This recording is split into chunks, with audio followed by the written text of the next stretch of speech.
Je suis effectivement surtout un compositeur de musique pour le concert. J'écris une musique plutôt accessible pour de la musique contemporaine, on va dire. J'aime beaucoup le cinéma.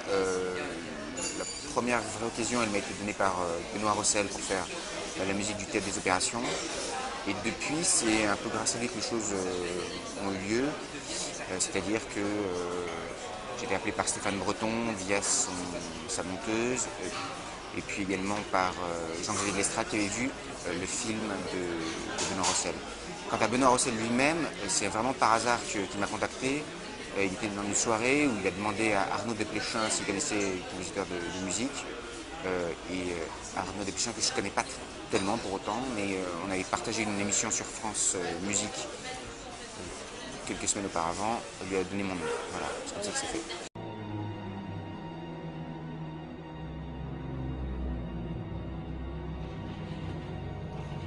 Et j'ai travaillé à partir d'un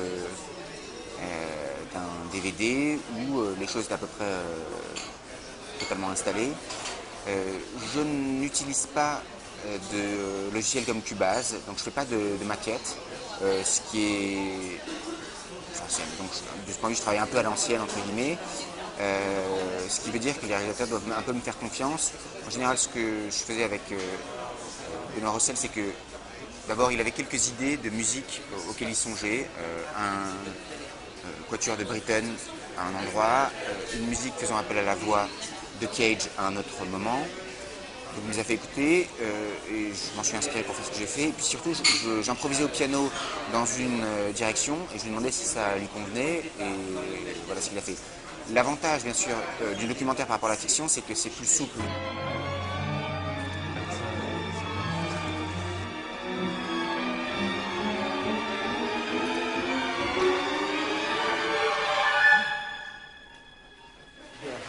Les images sont souvent très fortes et c'est souvent, lorsque les images sont les plus fortes, quasiment jusqu'à l'insoutenable parfois, que Benoît Rossel a décidé d'avoir un contrepoint musical.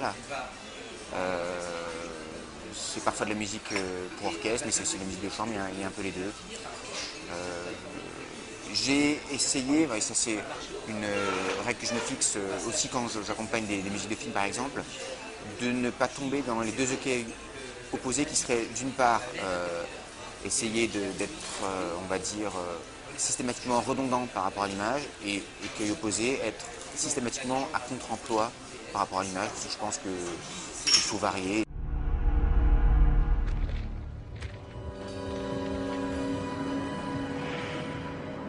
Alors, il n'a pas du tout utilisé de musique préexistante, contrairement à Benoît Rossel qui en utilisait un petit peu. Et surtout, il avait une idée assez précise. Alors lui aussi me faisait parfois écouter des musiques qu'il avait en tête, notamment des musiques de Howard Shore, qui est un compositeur qu'il aime beaucoup, mais également du Phil Glass, même si ce que j'ai écrit à mon avis est très éloigné de la musique de Glass, par moments en revanche assez proche de ce que peut faire Howard Shore. Bon, c'était certainement une directrice qui me donnait de cette façon. Robinson Stevenin, qui tient le rôle principal, qui a écrit, je ne suis pas sûr que ce soit lui qui ait fait l'arrangement, mais c'est au moins lui qui a inventé une petite chanson, qui est censée être une chanson que adolescent, avant de commettre l'acte si important dans ce film et qui le conduit en prison, il était censé avoir écrit.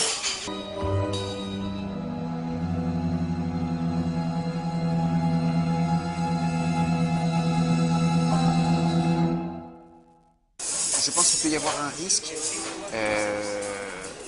à composer trop entre guillemets pour l'image, risque qui consisterait, je dirais, à ne pas seulement se laisser porter par sa propre inspiration et ses propres ressources intérieures, mais devoir parfois composer un peu dans l'urgence. Alors, le fait de devoir composer dans l'urgence, c'est une bonne chose. Et par ailleurs, je suis content d'écrire pour le cinéma, ce qui permet non pas d'être touché par... que votre musique puisse être entendue par un petit cercle de 10 000 personnes, on va dire, qui sont des gens vraiment dans des mélomanes assez avertis, mais beaucoup plus que ça, ce qui est une bonne chose. La musique contemporaine, c'est vraiment... même quand on écrit une musique relativement accessible comme la mienne, c'est vraiment un un milieu extrêmement renfermé sur lui-même. Donc c'est une ouverture vers autre chose. En plus, je pense que d'écrire pour l'image peut en retour irriguer ce que je peux écrire pour le concert. Et par exemple, là un projet d'opéra maintenant, le fait d'écrire pour l'image, à mon avis, est un très bon début, enfin une très bonne façon de voir comment s'y prendre quand on doit écrire pour une narration aussi longue qu'un opéra, donc 1 heure, 1 heure et demie, voire davantage encore.